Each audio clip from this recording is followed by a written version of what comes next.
إذ دخلوا على داود ففزع منهم قالوا لا تخف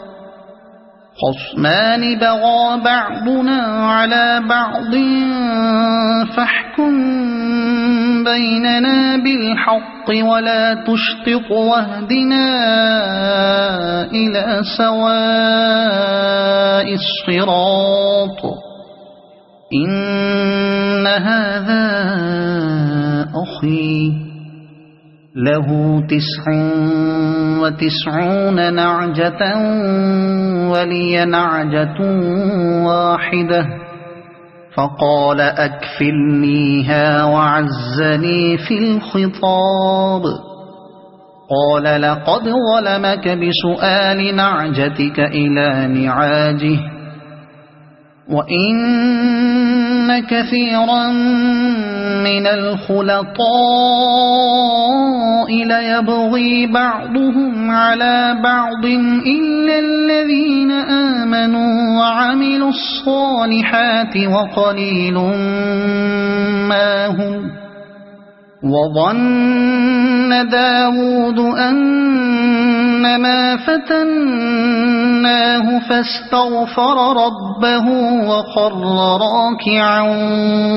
وأناب فغفرنا له ذلك وإن له عندنا لزلفى وحسن مآب يا داود إنا جعلناك خليفة في الأرض فاحكم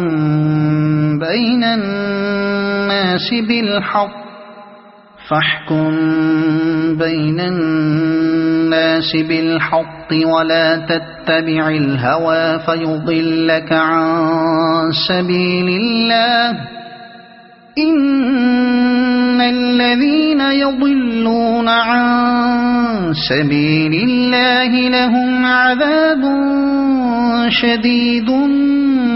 بما نسوا يوم الحساب وما خلقنا السماء والأرض وما بينهما باطلا ذلك ظن الذين كفروا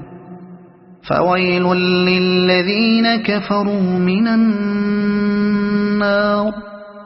أم نجعل الذين آمنوا وعملوا الصالحات كالمفسدين في الأرض أم نجعل المتقين كالفجار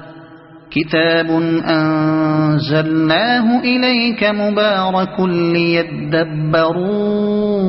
آياته وليتذكر أولو الألباب ووهبنا لداود سليمان نعم العبد إنه أواب